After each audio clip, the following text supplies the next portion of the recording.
group of people, you know, to meet their own ends, to get what they want. My only point was that, you know, I don't defend Israel like I don't defend any nation, because to me it's none of my business. But secondly, I have to say that identifying, quote, Jews, whoever that is, as the bane of the world, I think is extremely dangerous. That's absurd. It's horrible. I mean, I've had people, but before I get off on that tangent, let me just get back for a minute. This is really important to understand. Ted Gunderson was COINTELPRO. He was one, you know, the COINTELPRO operation that we talked about on a couple of the past shows. Sure, everybody else. And that was started in 1956 by J. Edgar Hoover.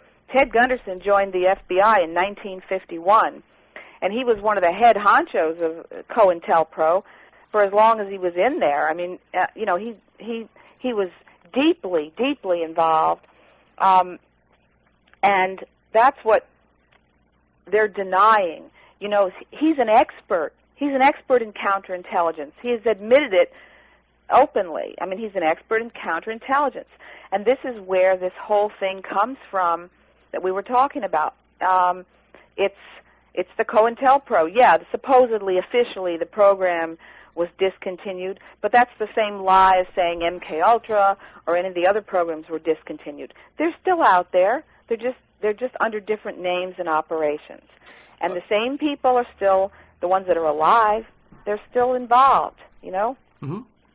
So, you know, the point is that when I started to find out, here's another example, okay? Here's another perfect example, is that in 1998, and I was still friends with Ted, in 1998, Ted Gunderson married the widow of Anton LaVey. Her name is Diana Rively. And, in fact, I got a phone call from Ted telling me that he got married, and to whom. And I talked to Diana. She was Anton LaVey, the founder of the Church of Satan, okay? And so I talked to Diana for hours on the phone. And then I got another phone call from Ted a few months down the road and telling me that the marriage didn't work out. Actually, no, I got a letter. I still have it. It's a handwritten letter from Ted Gunderson telling me that the marriage didn't work out.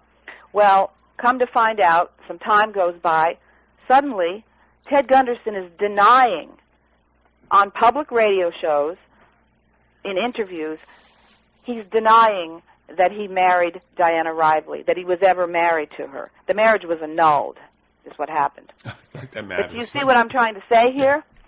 I mean, you know, I just told the truth. You know, I was there. I mean, I wasn't at the wedding, but I was a personal confidant of Ted Gunderson. He was my friend. He told me what happened. I talked to his wife.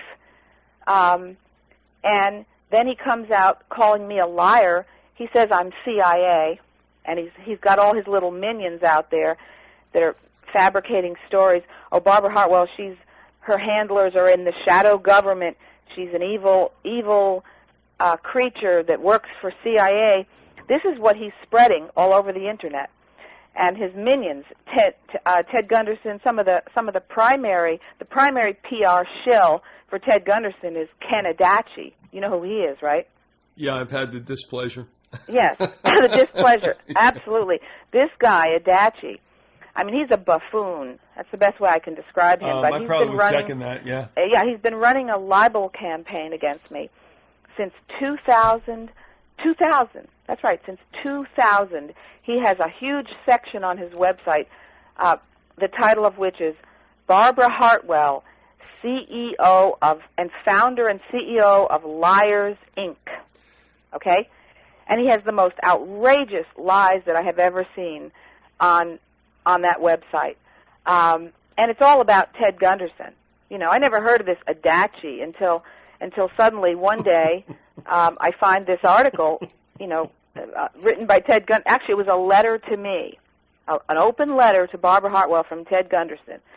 And in it, he attacked all kinds of people. It really, the letter didn't even seem to be about me. He just took it as an opportunity to attack all these people that maybe he thought knew the truth about him. I don't really know, but it was unbelievable. And ever since that time, I'm featured. Barbara Hartwell, CIA, you know, this evil CIA agent, disinfo agent. I've been called the Merchant of Venom. I've been called the Crimson Viper. Well, at least they're creative. Yeah, very creative. I like that. Okay, I mean, it's unbelievable. Well, but go ahead. But how many people, the question is, oh, it makes me angry. I've certainly exposed Adachi all over my website. I mean, this guy is a con man, a shill. But he's an idiot. Yeah, he's an idiot. But all right, let me just tell you what happened between us. I addressed something that was on his website, and not in a antagonistic way.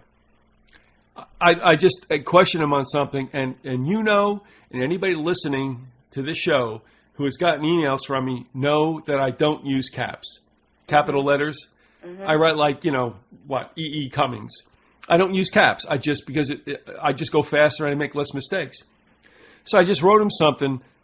Now, I never did this on air, but Andy Sr. from the Uticans for 9/11 Truth, I sent him the exchanges because we howled.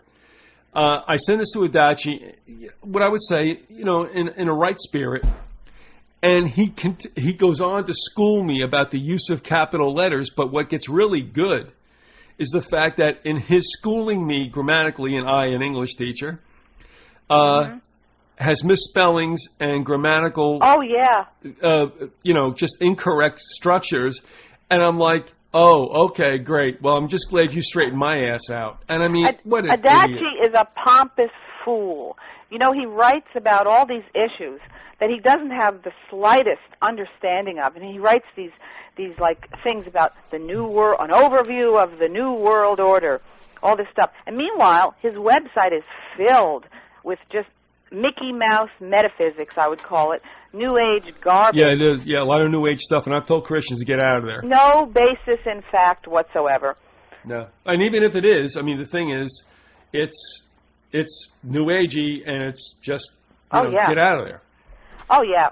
So well, I had a laugh though. That was good. Adachi was one of the better ones. Holy mackerel. Oh yeah, and then he promotes some of the people that he was promoting. Okay, I mean it was really pathetic because the only people that he would promote were the people that would promote and defend Ted Gunderson. People like Tim White. Now Tim White, here's a predicate felon, a career criminal who made a deal in 2002 to get out of jail free, get out of jail free card for drug trafficking, and he gets out of jail, and guess what he starts to do? Of course, he agrees to attack patriots, attack whistleblowers, stalker. He's a stalker. He had so many restraining orders, I lost count. I went out to Denver and investigated it myself. A woman named Doreen Bishop was being stalked by Tim White, and she actually used to call me on the phone crying, can you help me? Can you help me? The police wouldn't help. Nobody would help. I went out there, and I talked to her. I got the court documents, and guess what? He's still out there. Other people have had restraining orders. I don't know if you've heard of a journalist called Janet Phelan. Phelan rings a bell, but no. Go ahead. Yeah, well, she's an investigative journalist, and he started stalking her too. And as a result of the stalking, she tried to get a restraining order. So many people harassing phone calls, stalking. He puts out the most amazing, unbelievable trash, libel. He's another one that says I'm CIA, and I mean, it's unbelievable, and nobody stops him. Keith, I have called. This is the truth. I have called over a period since 2001, when he first started, harassing me. I have called the FBI in probably 5 states.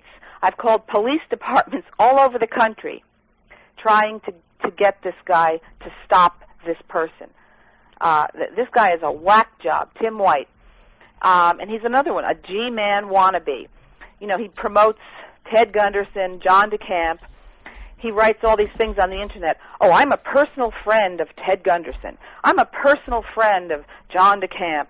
John DeCamp is going to sue Barbara Hartwell for libel. And actually, John DeCamp used Tim White